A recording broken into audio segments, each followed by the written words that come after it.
And it's really, really good to see. Now, we're going to be showing people, because it's all about back problems, isn't it? You're an expert on this, on sorting out people's backs. So much so that Prince Charles has asked you for help.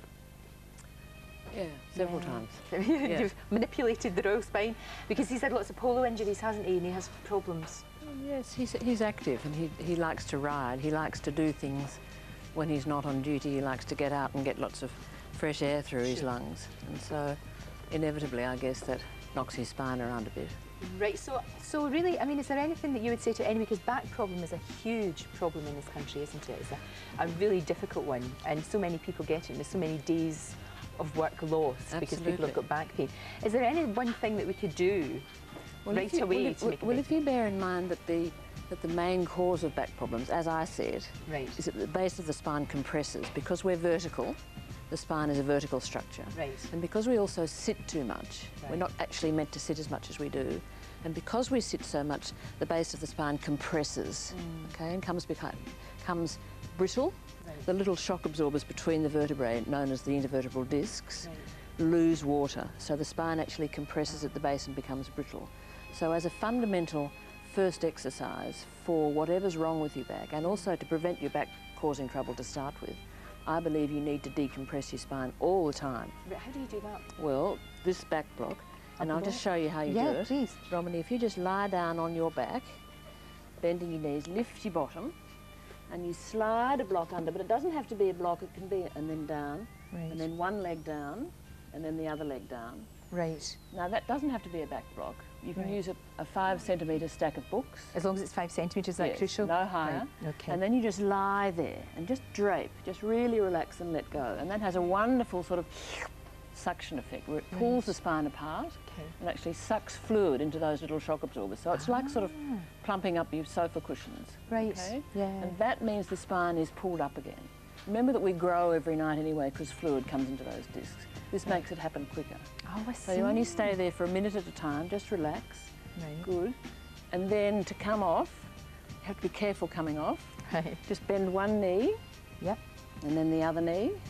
And then carefully lift your bottom, because this is when you can jink things. And then you take this block away. And then just very carefully bring one knee up to your chest. Good. Hold that knee. Hold that knee with your hands. And then the other knee. Good. Cross your ankles. And just very gently, just keep relaxed. Just that's it. Just bounce. Sort of rock yourself. Kind of thing. And that opens the back of the spine. The block opens the front of the spine, pulls fluid into the disc. This opens the back, and that's a very. Can you feel it? Felt a click. Felt a wee click. Yes. Well, that clicking is the spine actually separating, which is exactly what we want. Right. How often would you do this? So you do it every night. I love people to do it every night. And then the third thing you do is to take your hands behind your head, always these 3 things, and then do that actively using your tummy. Right. And that gets you lower abdominals, because when you have a back problem, you get that pouchy lower belly and you can't hold your tummy in. Right. And so this particularly gets the lower abdominals. What you shouldn't do is what they do in the gymnasiums, which is the crunches, where your feet are down like this, and you lift your head a couple of. That's it. Now that's the crunches, that's what everybody does. Yes. That's what they should never do. That compresses the spine more. Sometimes, in the very rare occasions, I actually do that when I have a moment of madness. I actually find sometimes it does hurt your back. It does. Really, it compresses really it more. Back, yeah. Just do it. Just open it out again. That's it. And that separates the base. It's much better. Yes. And that's a wonderful preventative thing to do. Right. If you're in the middle of an attack of back pain, the back block's quite provoking. Right. But it will also help you. But really, as a routine thing, as a fundamental, perhaps don't do it when you're in pain. Right. But do it as a preventative thing. Sure. You can stop now. Yes, you're doing very well. You don't have to do so many. That's really good. So that kind of thing, a back block would actually work well, and just making sure you're doing that. Also, we slouch. Yes. We slouch so much. I do it all the time. I'm sitting on that sofa for hours on end. Absolutely. Well, what happens? What's particularly bad about sitting is the slouching. Right. If when you're sitting you can keep an S-bend from the side, a hollow here, then your spine won't compress so much. Right. But if you slouch like we all do, and these sofas here are particularly bad. They are actually. They are. Specifically manufactured to be uncomfortable. Very bad. That makes the spine compress more, and that makes the discs lose fluid more. Right. And that means that whenever the spine compresses more, it's easier to hurt.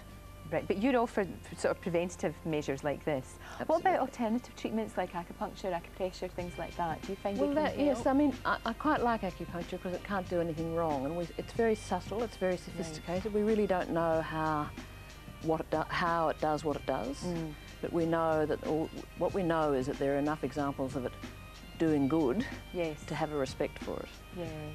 But I'm more interested in the sort of nuts and bolts physical things of what goes wrong. Right. How the spine actually compresses and how the joints start to rub when you lose bounce from your shock absorbers, when the spine literally piles down on itself and becomes brittle, as I said before. And so I'm interested in showing people what to do in a very simple way that they can do themselves at home, so they're not dependent on treatment. Sure. Well, Sarah, thank you very much indeed. It's really good to talk to you by royal appointment. I know you that you work your magic on the royal family, and for some great tips there. Really good. Thank you very much indeed. Okay. Thank you. Thanks. Right. Well, I guess we all hate something about our bodies, whether it's our thighs, our hips, or our bottoms. What's your problem area?